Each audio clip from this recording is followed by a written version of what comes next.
Bore da, chroeso i'n myfyrdod ni ar y sil cyn y Nadolig. Mae yn llwyd yn ni englyn sy'n sôn am y Nadolig yn disgrifio ein union sefyllfa ni y dyddiau yma. Yr un geiriau yn y garol, yr un rhydd a'n hanes lledrithiol, yr un cyffro eto nôl, hynny mor wahanol. Ac yma'r Nadolig hwn yn mynd i fod yn wahanol. Mae'r haint, yr aflwydd, yr coronavirus wedi chwalu yn bywydau ni gyd ac wedi newid yn ymddygiad ni. I ni wedi cael yn caethiwo i raddau hefyd. Cyfyngiadau ar yn rhyddid ni. Ac i ni gyd yn gwybod beth sydd wedi digwydd, i ni gyd yn gwybod beth mae hynny yn ei olygu i ni. Ac eto i gyd, i ni ddim yn gofyn pam. Ac yma hynny'n nodweddiadol o'n bywydau ni y dyddiau yma, i ni'n dibynnu ar y newyddion o ryw gyfweliadau bachog ar y cyfryngau, ryw vox pops, lle mae'r newyddiadurwr yn mynd allan ac yn gofyn i'r cyhoedd, beth yw'ch barn chi am hyn? Y cyfryngau cymdeithasol wedyn, a'i negeseuon byr, a rhai o'r rheini yn gam arweiniol. Mae yna sôn am newyddion ffug. Ond mae Barack Obama yn crynhoi y cyfan trwy sôn am y gwirionedd yn dirywio. Truth decay. Nag e's modd bellach i ni wybod yn union beth yw'r newyddion. Ac un o'r problemau ydy nag oes na neb bellach yn gofyn pam. I ni'n gwybod beth, ond i ni ddim yn gwybod pam. Pam nag oedd na baratoadau ar gyfer yr haint yma. Fe gafon ni ddigon o rybydd. Eto doedd na ddim buddsoddiad. Buddsoddiad yn yr ymchwil am frechlyn. Buddsoddiad yn y gwasanaeth iechyd mwyn wneud yn siŵr fod na ddigon o ddoctoriaid, fod na ddigon o nyrsys, fod na ddigon o weithwyr o fewn y gwasanaeth iechyd cenedlaethol, fod na ddigon o wlau yn yr ysbytai ni i ddygymod ar haint yma. Eto i gyd, yma yna ddigon o arian i'w wario ar arfer niwclear ac arfer convensiynol. Pam nag oedd y wlad yn barod ar gyfer yr haint yma ac yn gallu dygymod agau? Pam i fod e wedi digwydd o gwbl? Pam fod yr haint yn lledaenu ar hyn o bryd? Neb yn gofyn y cwestiynau sylfaenol hynny. Ac os nag i ni'n holi, i ni ddim yn mynd i wybod beth yw yn union gyflwr ni. Mae Isaiah y proffwyd yn sôn wrth ragfynegu dyfodiad y Meseia am bobl yn cerdded yn y tywyllwch, yn gweld golau llachar.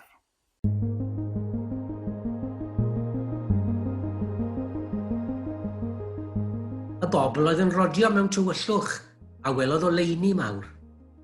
Yr rhai a fi'n byw mewn gwlad o gaddig didew a gafodd lewyrch golau. Canes bachgen aned i ni, mab a roed i ni. A bydd yr awdurdod ar ei ysgwydd. Fe gelwyr cynghorwr y feddwl, dew cadarn, tad bythol, tywystog heddychlon. Bydd diwedd ar gynnydd ei lywodraeth, nac ar ei heddwch.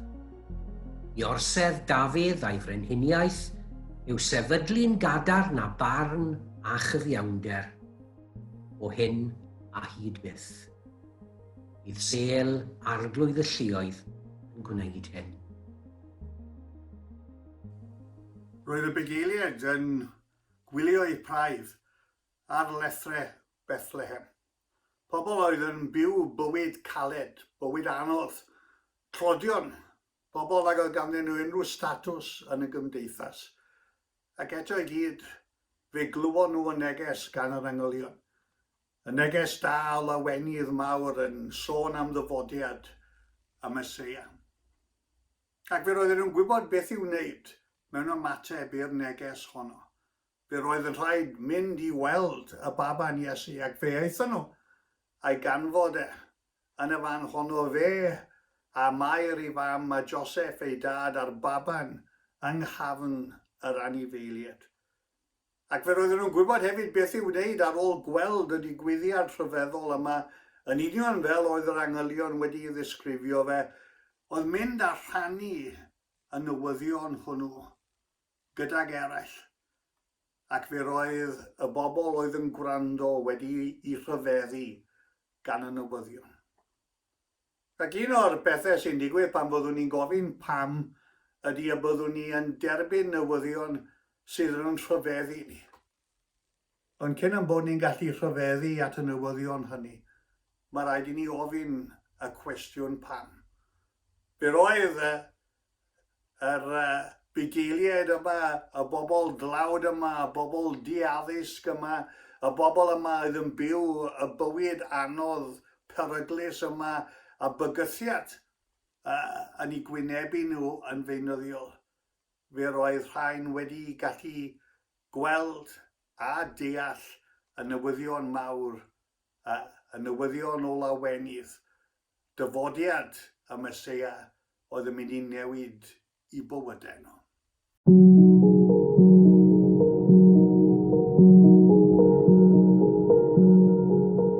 Wedi Iesu gael ei eni ym Methlem Jwdea, nyddiau'r brenin Herod, daeth seryddion o'r dwyrain i Jerusalem a holi, ble mae'r hwnna anwyd yn frenin yr Iddewon, oherwydd gwelsom ei seren ef ar ei chyfodiad a deithom i'w addoli. Wedi gwrando ar y brenin, eithant ar ei taith, a dyma'r seren a welsent ar ei chyfodiad yn mynd o'i blaen, hyd nes iddi ddod ac aros i'w chlawr man lle roedd y plentyn. A phan welsant y seren, yr oeddent yn llawen dros ben. Deithant i'r tŷ a gweld y plentyn gyda mair ei fam. Syrthiasant i lawr a'i addoli, ac wedi agor ei trysorau, ffrymasant iddo anrhegion, aur, athys a myr. Yna ar ôl cael ei rybuddio mewn breuddwyd i beidio dychwelyd at Herod, eithant yn ôl i'w gwlad ar hyd ffordd arall. I'r pegwr arall o ran ei statws yn y gymdeithas, yr oedd y dwythion, y gwir doeth a ddaeth o'r dwyrain. Y bobl hynny oedd yn cynnig arweiniad i'r gymdeithas, gwybodysion, gwyddonwyr, pobl oedd yn gallu deall yr hyn oedd yn digwydd i gymdeithas. Ac eto pan maen nhw'n gweld y seren newydd yma, y seren ddisglair yma, yn codi yn ddiarwybod, a maen nhw'n penderfynu fod yn rhaid iddyn nhw fynd i holi pam yn union y digwyddodd hyn. Ac yma nhw yn dilyn y seren. Ac ar ei ffordd yn dod ar draws Herod y brenin, a hwnnw yn ceisio eu twyllo nhw i ddod ar wybodaeth am ddyfodiad y plentyn newydd yma, y brenin newydd yma, yn ôl iddo ef. Ond wedi iddyn nhw weld Iesu a chyflwyno i anrhegion yr aur a'r ffits a'r myr, yma yr ysgrythur yn sôn amdanyn nhw yn mynd adre ar hyd ffordd arall. Fe roedd eu bywydau nhw wedi newid. Ond yn bwysicach na hynny, fe roedden nhw o holi y cwestiwn pam oedd hyn wedi digwydd, yn sylweddoli fod yn rhaid iddyn nhw newid eu bywydau. Fod yn rhaid iddyn nhw wneud rhywbeth yn wahanol oherwydd eu bod nhw wedi cyfarfod â Iesu ei hunan.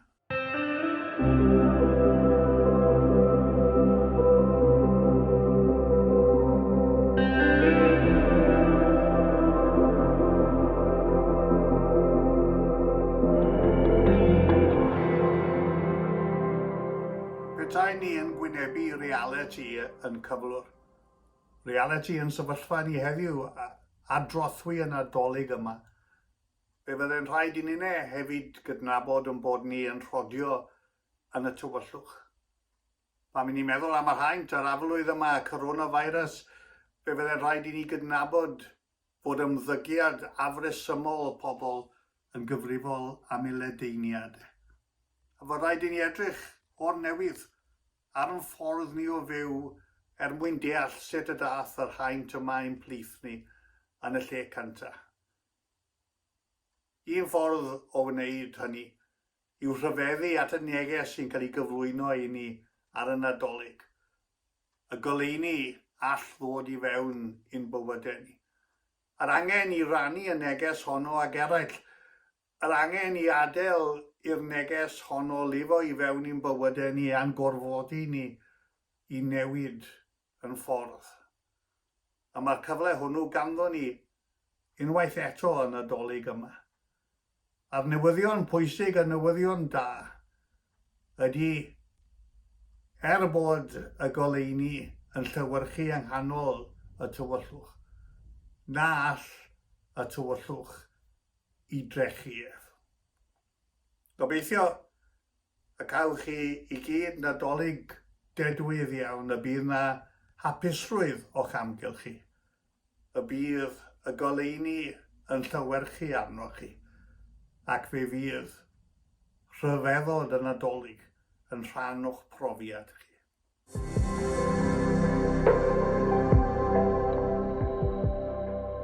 Mae'n dod, llawen hewch, rhowch ddiolch, halleluia. Mae iachawdwriaeth yn dod yn agos, bydd pechodau'n cael eu maddau, bydd ef yn ei casglu ynghyd i'w freichiau. Mae'n dod, diolchwch a llawen hewch. Mae'n dod, paratowch.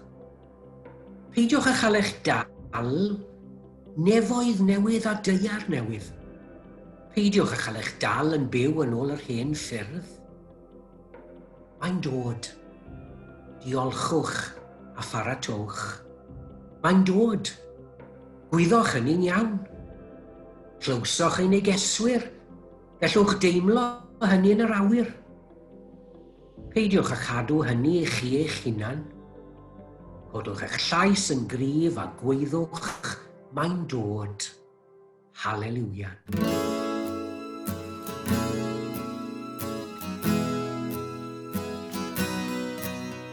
Pe bawn ni'n gallu dweud wrth dadgu bod na ddynion wedi cerdded ar y lleiad. Byddai'n anodd gan fo gredu fod dyn wedi medru mynd mor bell, mor bell. Ond dyna ni, mae'n rhyfedd o fyd. A fe bawn ni'n gallu dweud wrth mam gi bod na ser, heilio'r ser, yn ôl ein gwyddonwyr ni. Mi fydde'n anodd gan fi gredu bod dyn wedi medru gweld mor bell, mor bell. Ond dyna ni, mae'n rhyfedd o fi. Ond